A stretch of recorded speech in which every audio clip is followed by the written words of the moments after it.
Hey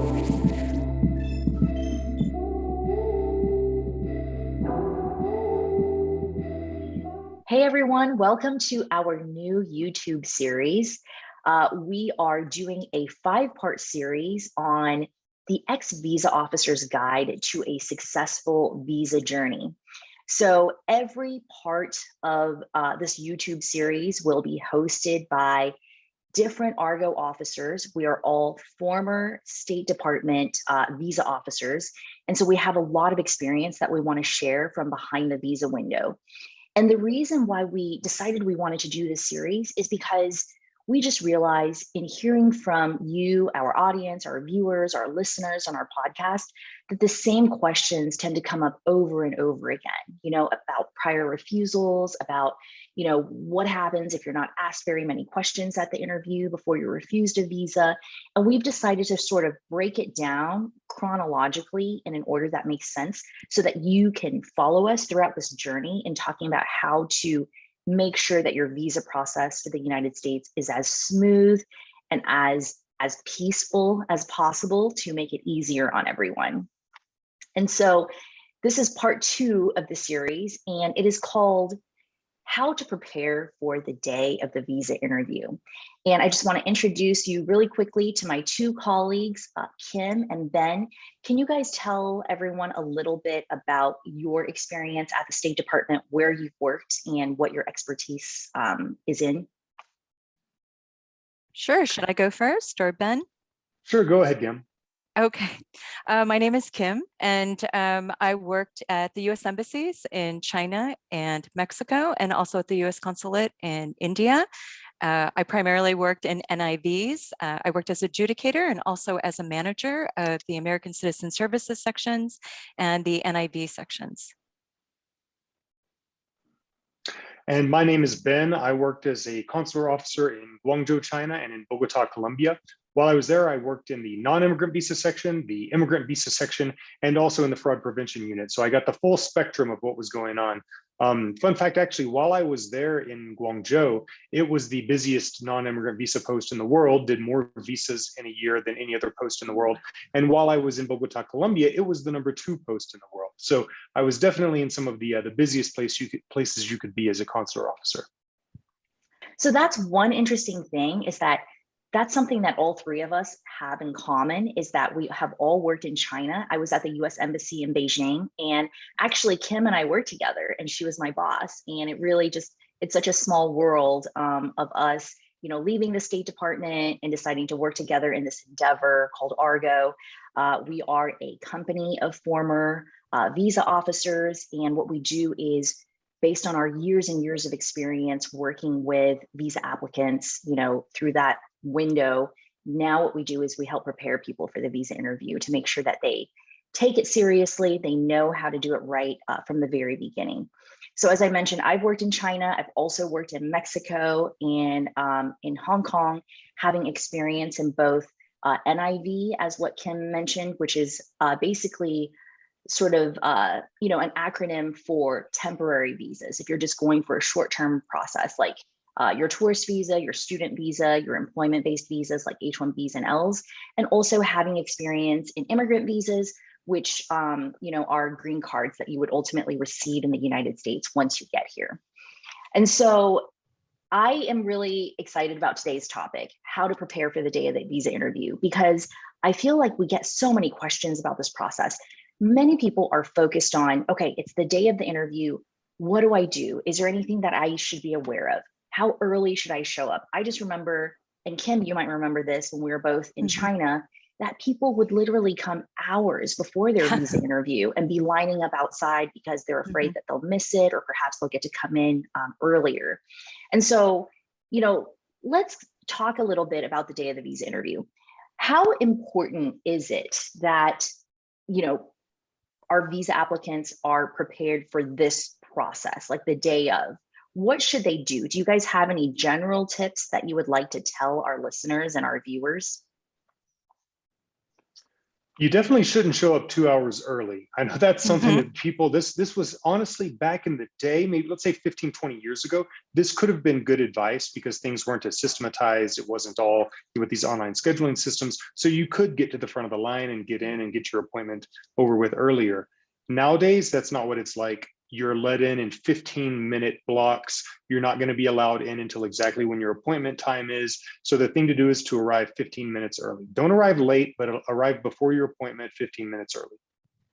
Yeah, and I agree 100% with that. I think the way that scheduling of appointments works now, there is a set time. It moves pretty systematically through. The only thing I would add to that is to allow enough time. For example, if you're driving there, you can't park there. You need to park down the street. You need to walk. I know in Mexico, the fingerprints are actually taken at a separate location. So they actually advise you to go to that location first and then allow 30 minutes in between to get to the embassy, which is about a 3-block walk from that center. But I agree, 15 minutes early, and then any additional time you need to check in your phone or to get fingerprints or to park the car. That is such a good point, Kim, and also Ben. And I feel like sometimes people still are not aware that you can't actually bring your Mhm. cell phone or your smartphone into your visa interview. So for those of you who have things that you want to share with the visa officer, perhaps there's documents that you have on your cloud, you're not going to be able to just hold it up and then, share with the visa officer because you can't bring your phone in. And I believe most embassies and consulates around the world, either, there's little businesses that pop up across the street where you can drop off everything, or sometimes they might even allow you. Actually, do you guys know of any places that consulates or embassies that allow you to actually physically store at the embassy or consulate? Not anymore. I think Mhm. they've stopped doing that, and most people, you're on your own to find a place to drop off your belongings that you're not allowed to bring into the consulate or embassy. So just, yeah, be aware that if you bring your laptop, your phone, whatever it is, you're going to have to find a place on your own to leave it. So if you can leave it at home, that's best. Obviously, that's not always possible, and there are going to be places where you can store it, private businesses that might be near the embassy or consulate. Yeah, Mhm. in my experience, that's what I've seen. There are these little mom and pop shops or areas nearby. There are internet cafes that have lockers and you can store your belongings there. Yeah, yeah, I think that's such a good point. Okay, which brings us to sort of, I think, probably the most common question that we hear, which is, what should people wear to their visa interview? How should they dress the day of? That's a good question. Let's start with what you shouldn't wear. I think Is there that's the anything that better you one. would say you shouldn't wear, Mandy?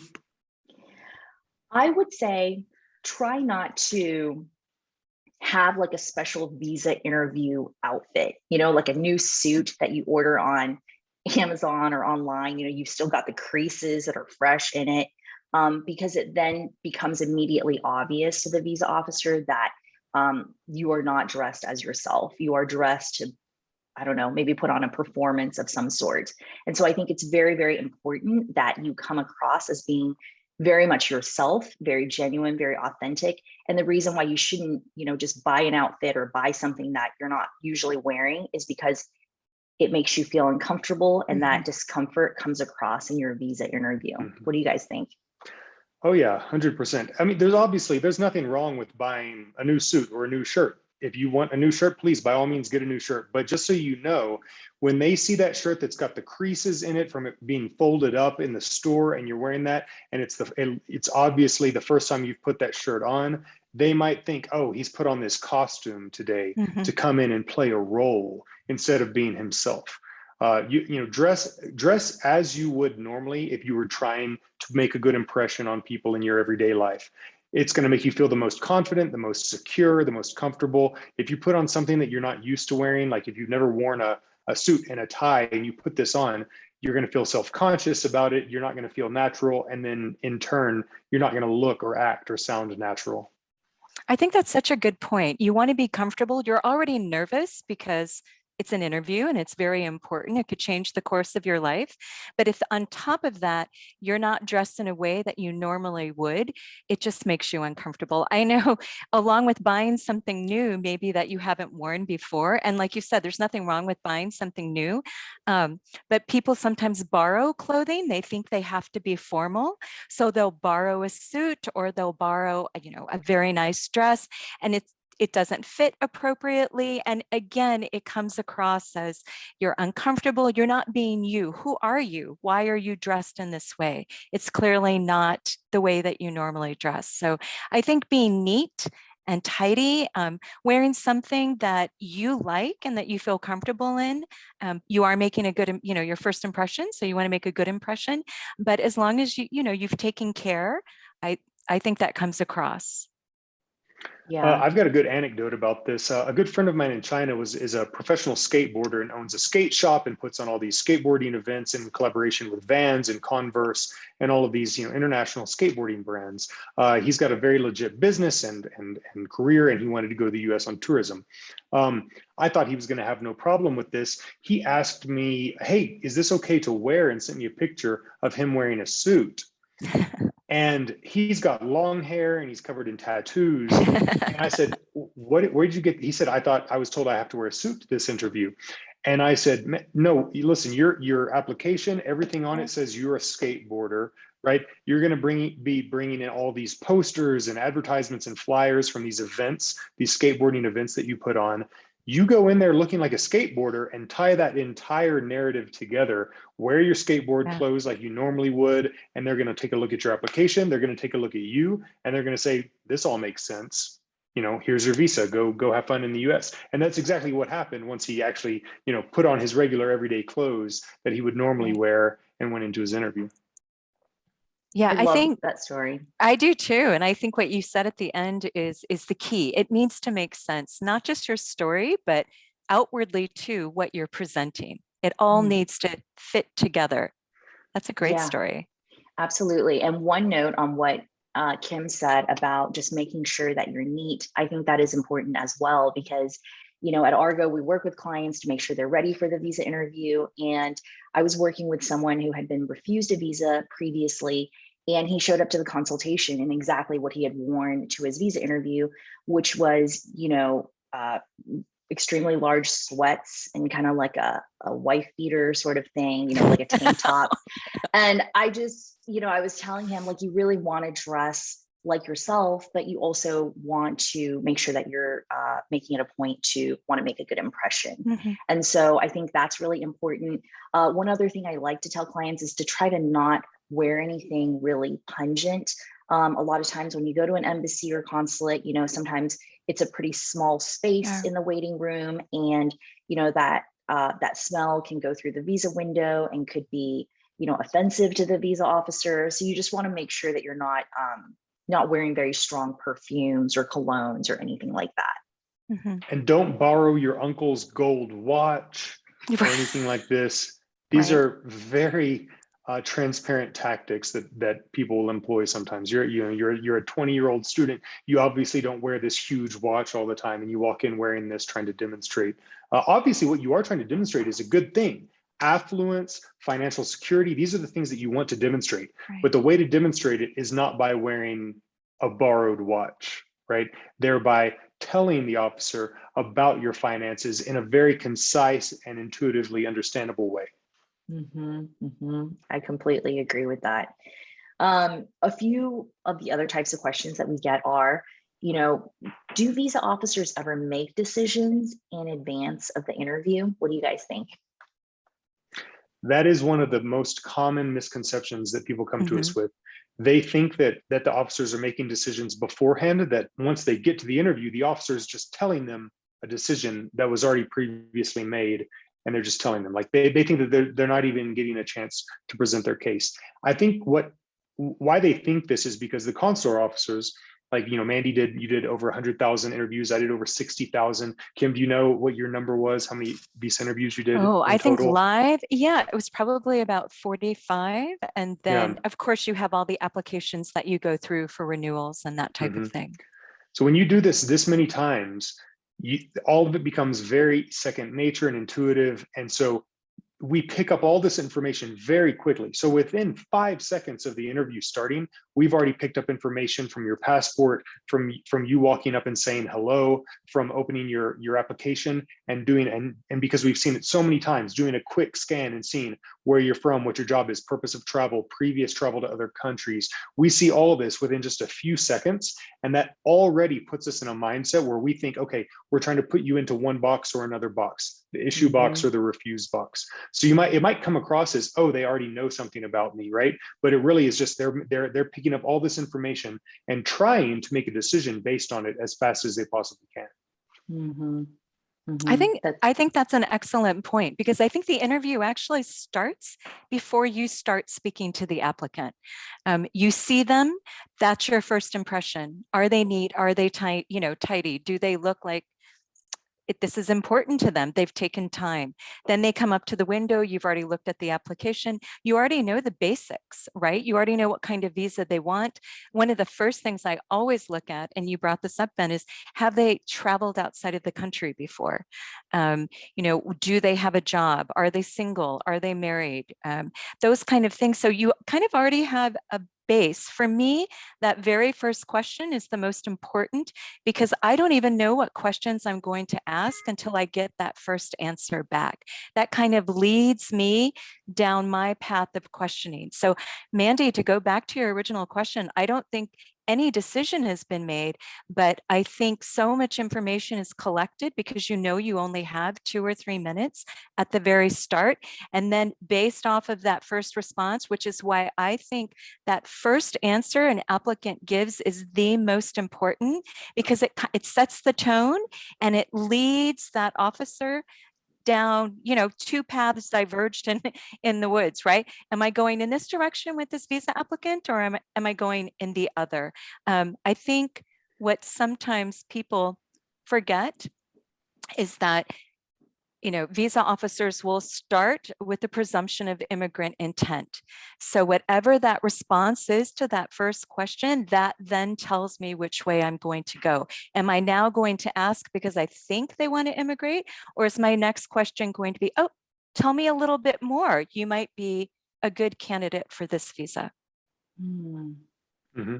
That's a good point, Kim. It's that first question that you need to be the most prepared for. Mm-hmm. A lot of our clients ask, well, what do I say when they ask me, why did I choose the US? Or what do I say when they ask me, why did I choose this school? Obviously, you need to know what you would say if you were asked this question, or at least you just need to know what the facts are behind your reasoning, right? And then just be able to explain it confidently. But really, it's that first time that you're asked a question, you have the opportunity to convey information to that officer who's trying to make a decision. They want information. They're saying, feed me some input so that I can make a decision about your case. And you've got the opportunity to give them some information. That's what you need to prepare for. And we called it an elevator pitch, which, yes. I don't know, Mandy, do you want to describe what we mean by an elevator pitch? Yeah, it's really being able to, to promote yourself to the visa officer in a very short and concise way that gives them the information they need to make a decision. And you might wonder, well, I don't know, what should I be highlighting? And this is really what we do at Argo. We do these consultations one-on-one with clients so that we can understand everything that's going on in your life, your background, your education history, your travel history, your family history. And then we help you understand what are the most important parts to highlight because they're positive to your case. And those are things that the visa officer needs to know. But it is very important to get this thing called the elevator pitch down, because the visa officer, unfortunately, does not have that much time to listen to you. There's a whole line of people behind you that they have to get through before they can go take lunch or go home for the day. So if you're not going to be able to give them the information that they need, it's not really their responsibility to pull it out of you. And I think this is the biggest thing that we help clients with. No. And just to explain to our non-native English speaking listeners, it's called an elevator pitch because it's a pitch that you would deliver. Like if you got into an elevator and you see Elon Musk in there, right? And you're thinking, oh, I've got this, I've got 15 seconds while we're going from floor 1 to floor 8 for me to tell him my idea. You've got that amount of time and that's it. Or, it's at your own company and you get in the elevator with your boss. the CEO, and you want to tell him why you should get the job of manager or something like that. And so it's that super short 15-second pitch of all of your qualifications, why you should get the visa, why you're going to make that visa officer's job easy, because you're going to give them all the information that they need to justify giving you a visa. I think that's a great way to look at it too, is how do you make it easy for the visa officer to get to know you in a short amount of time? And that, that is the way to do it. I think so many times when I've consulted with clients that let's say they've already been refused once and they're going back for their second interview, they're very much focused on how do I answer the questions that I've already been asked correctly or differently. You probably won't get those same questions again. So it's not, how do you answer those questions differently? It's what was not communicated in that first interview. What do they not know about you? You were denied, maybe they didn't realize you had a full scholarship. They didn't realize that, your family owns property. Your father has been working at this company for 20 years and they've been saving. This is a dream of theirs to see you pursue your master's in the United States. So I think that elevator pitch, and as I said, for me, that very first question tells me which way I'm going to go and gives me an idea of how I want to continue that interview. So that's a great way to view it and to prepare for it. Sorry, my camera just kind of flipped on me. Oh, no problem. Yeah, okay. A lot of people ask me, they say, oh, I put my uncle as my sponsor. Should I change it to my father? I put my father as my sponsor. Should I change it to my company? They're thinking that there's the right answer and the wrong answer. Well, maybe there's a better answer and an answer that's not as good, but it's not about changing the details. It's about explaining it in the way that's going to convey that information to let them see your whole situation, right? So the less good answer to who's going to pay for your education is my father. The better answer to the question, who's going to pay for your education, is my father. He owns a factory that employs 75 people. They're making small electronics and small motors for home appliances. He started it 15 years ago, and we also have 5 properties in our city. And we live in our home, and we rent out the other 4 for income. That is a much better answer, because all of a sudden, everyone can just walk in and say, "Oh, my father is going to pay. My mother is going to pay. My grandfather is going to pay," right? But you've just drawn a picture where all of a sudden you as an applicant, your family comes to life, has a story, has actual content that they can consider when they're deciding, okay, can this person pay for the visa? Well, okay, they say they've got a father that's paying. Okay, but now they say they have a father that has a company, that has assets, that has real estate, that has a business. There's just more information for them to make that decision on. I really love that, Ben. And I think, I really hope that this video is helpful for some of you who are, planning to apply for a visa, you're waiting for your visa interview, but also keep in mind that this is based on, the 3 of us, our collective years of experience, having interviewed so many people. And so this is something that we know in our sleep because we used to see it all the time. And if you're somebody who thinks that this is such a daunting process, this is what we're here to do, is to help you, because I think it is a lot to expect international citizens who are going in for their first, visa interview with the United States to be able to perfect this elevator pitch, or be able to look at all the different aspects of their life and understand which parts they should highlight and not be able to highlight. Like, I don't know if I would be able to do it if that was my first time. So if that's you, we're here to help. Don't expect that you can just do this perfectly the first time. And also keep in mind that it is a very high stakes process, unfortunately. For non-immigrant visas, you can apply more than once. If you get refused, you can apply again. But keep in mind that the State Department and visa officers actually keep a record of, all of the times you've ever talked to a visa officer. We'll take notes on what was said, things that we thought was of interest, and that's going to be accessible to the next visa officer who interviews you. So it is very important to, be direct, to be honest, because there is going to be a record of that. So you don't want to go into, each interview completely changing your responses, because that's a really good way of confusing the visa officer and not getting a very good result for yourself. And so, so that's for non-immigrant visas. But for immigrant visas, if you're actually legally immigrating to the US, the stakes are even higher, because you have this one chance to pass your visa interview. And if you don't, you might have a visa revocation coming your way, which means that you would actually have to file a whole new petition before you can see another visa officer to correct the mistakes that you have made the first time. We've worked with a number of clients recently who have had this exact thing happen to them. So we know how important it is that you get it right. And we don't want to see,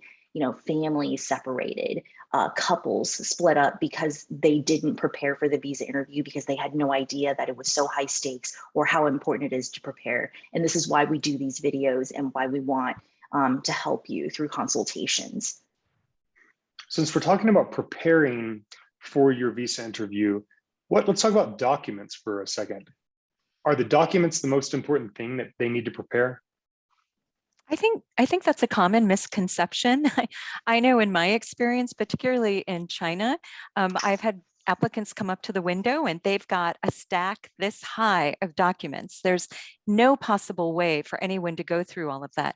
I think they're important if they help support your application. For example, you're applying for an F1. You want to show that you've been accepted to a school. So you have your acceptance letter. You want to show that you have, a certain level of English proficiency. So, and you took the TOEFL. So you bring your TOEFL.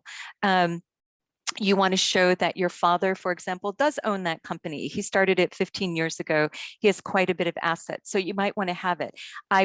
I would not suggest that you push that onto the consular officer. I would show, you can make a simple statement, perhaps in that first response where you say, my father is going to pay for this. He has his own company. He started it 15 years ago. He's saved money for the last 15 years in order for me to pursue this master's degree in the United States. I have the documents if you would like to see them. And then it shows that you're prepared and you have supporting documentation to back up your story and what you've said. But I certainly would advise people to wait for the consular officer to ask to see them. Yeah, exactly. The documents are helpful and necessary, and you should prepare all of them. However, they're going to be secondary to your conversation with the visa officer. That's the most important thing that you're going to have to do, is talk about your qualifications, right? If you can't talk about how your parents can afford to pay for your education, you're not going to be able to convince them to look at the documentation that you've brought. You have to be able to convince them first verbally, and then secondly with your documents. That's absolutely right. And I think that I feel like so many people use documents because they're so nervous that they kind of use it as a crutch. They're like, well, as long as I have all these bank statements or these documents and letters from different companies, then visa officers will just look at these documents instead of talking to me. But in fact, what visa officers want to do is the opposite. They would much rather talk to you than look at documents. And in fact, in all of the consular sections, visa sections that I've worked around the world, we used to have this saying of no documents because, visa officers know that it's very easy to get documents. They can be forged, but what can't be forged is your interview and how you talk about yourself to the visa officer. I think visa officers, we really have this culture where we believe that if we look into your eyes, we're going to be able to see, what are your motivations and what are your intentions in the US. And we can't do that with a stack of paper. And that's why we don't like it when people, try to shove something through the window at us. And so we definitely do not recommend that you do that. Could I just add one thing to that very quickly? Of course. So Mandy, what you just said reminds me also that sometimes these documents are not prepared by the applicant, they're prepared by others. Sometimes that's necessary. I think if you are having someone else prepare your documents, again, this is your story. It needs to be authentic. It needs to be truthful. You should know what those documents are. You should read them and make sure that the information is accurate, that you know what they've put. Sometimes these advisors or folks, different people that help people with their applications, they might think that they are helping you by embellishing your story or adding something to your story. They might not tell you, and then suddenly you're caught with a document and you're not quite sure what that information is, and you're asked a question, and you don't know. In addition to that, if you're having someone else prepare your documents, I think it's important to understand what they're preparing, why they're preparing it, and what you need to hand over should you be asked. Is it truthful? Is someone telling you to put a certain amount of money into the bank and then get a bank card or a book to show that, but it's really not your money and it's not what you have in the bank? That's a really good point. It's very understandable that the majority of visa applicants are going to find someone who's going to help them fill out the application and schedule the appointment, because despite what we told people with our official announcements while we were consular officers, it's actually not an easy process. There's like a three-step thing, and the website crashes and you get booted out. So even someone who's tech savvy is going to have to spend multiple hours trying to complete this on their own. So it's very natural that people are going to find someone else to help them. But you, in the end, are the person that's responsible for all the information that you submit in your DS-160 and in your documents. If you entrust someone else to prepare this for you, treat it like it's a financial advisor, somebody that you're going to give your money to invest. You want to know exactly what they're doing with it, and you want to make sure that it's a trustworthy person, right? Because you're going to be held responsible.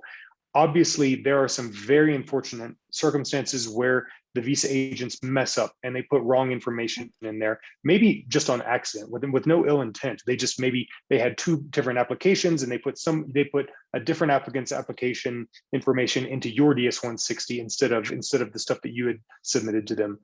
But you're going to have to go in and try to convince the consular officer that you didn't do this on purpose, that you weren't aware of this happening. And that's going to be a tough sell. It's going to be a tough sell.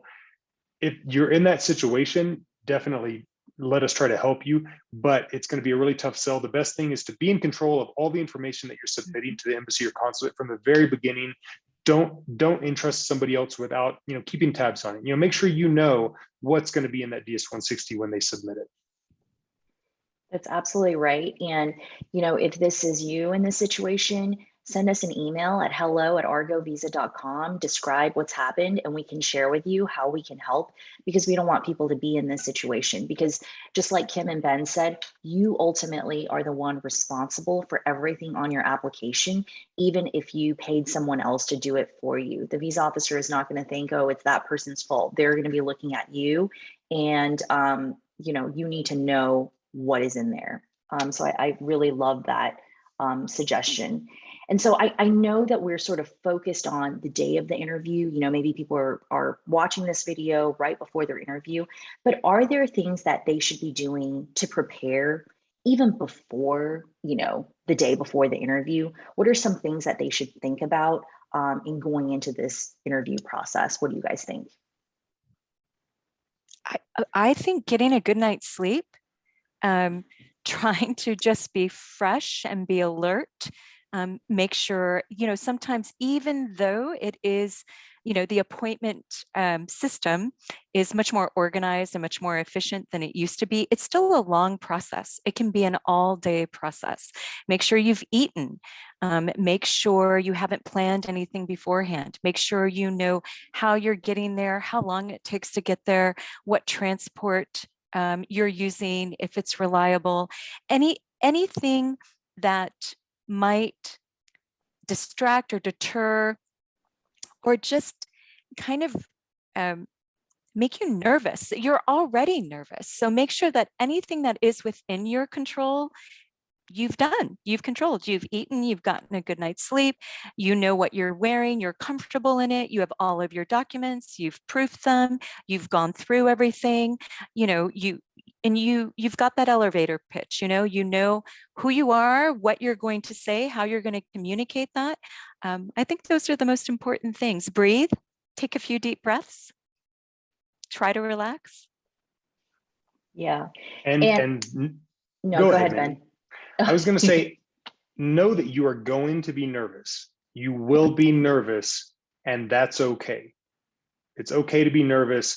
When you get in there and you start to feel nervous, don't freak out thinking, oh my gosh, now I'm nervous. Oh no, now I'm nervous. You're going to be nervous, and that's fine. If you need to take a moment, when the officer asks you, say, oh, I'm sorry, I'm very nervous. Let me catch my breath, right? You can say this. It's very understandable that students are nervous, that everyone's nervous when they go in for these interviews, especially students, even more so than a tourist, because more is on the line. But yeah, it's okay to be nervous. Don't beat yourself up over it. Just be prepared to be nervous and be prepared to deal with those feelings of nervousness when you get to the window. Such good points, guys. One thing I would add is if you're someone who has been refused a visa before, or you've had complications in your visa, don't go in again, basically preparing the same way that you did before and expecting any sort of different result. This is where working with an expert like all of us here at Argo could really help you, because we can help you pinpoint what went wrong in your interview and how to address those specific issues. I think so many people, after their visa interviews, after being refused, they think they know exactly why they were refused. You don't know why you were refused. Most people tend to think that it was because of the last question they were asked before the interview ended. And generally, visa officers are looking at your entire situation. It's not just one single factor that caused them to refuse your visa. They've asked you a ton of questions. They've looked at your application. They have painted a whole picture of your life to reach that decision. And so if you really want to get a different result, you will want to work with an expert to figure out why you were refused. I think for all of us, and having done these consultations, when somebody describes what happened at their interview, I don't know about you guys, but I'm always like, oh, now I know exactly why they were refused. Just because our years of experience of having interviewed these people, seen applications, it makes it very easy for us to spot the red flags and what the problems were. Whereas most of the time, and usually it's actually completely different than what that client thinks themselves. They think, oh, it was because of this. Actually, it had nothing to do with that. And this is really where our expertise comes in. And this is what we want to do. We want to help you through this process. Absolutely, 100%. That is the key, is that there are a lot of people out there giving advice about this who actually have no real knowledge of the process. And unfortunately, I think it would be great if the consulates and embassies were giving more of this information and making this more of a transparent process, but they're not. They keep it a black box. And now we're here. We are the people who actually can give you real information, real advice, real insight, and real guidance as to how to get your visa issued. That's absolutely right. And I hope this session was really helpful to you all. If you're preparing for an upcoming visa interview, I know that things have been really crazy in the middle of the pandemic, and visa interviews are hard to come by. So, make sure that if you do get an appointment, that you're as prepared as possible. And this is what we help you with. So again, if you have any questions, even if you love our video, send us an email at hello@argovisa.com. We're so happy to be here for you guys. We're here to help. So thanks, everyone. And I hope you'll join us for our next session. Thanks, Thanks, everybody. Mandy. Thanks, Ben. Bye, everyone. Bye.